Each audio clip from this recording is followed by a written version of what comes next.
দিবসে আপনারা যারা এখানে উপস্থিত হয়েছেন প্রত্যেককে অভিনন্দন, নমস্কার, যথাযথ সম্মান। আগামী দিন আপনাদের জন্য যদি কিছু করতে পারি জনপ্রতিনিধি হিসেবে নিজেকে খুব গর্বিত মনে করব।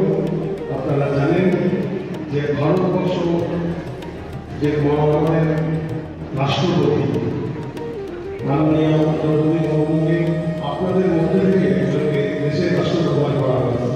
এটা একটা অনেক বড় গর্বের বিষয়। প্রধানমন্ত্রী চান সবকা সাথ সবকা বিকাশ, সবকা বিশ্বাস, সবকা প্রয়াস।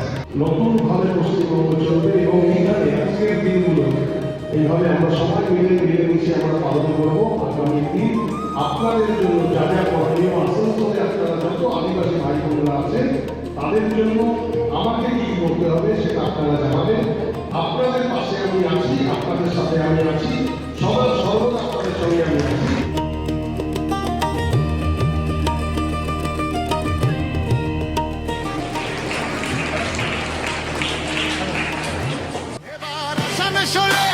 কৃষ্ণেন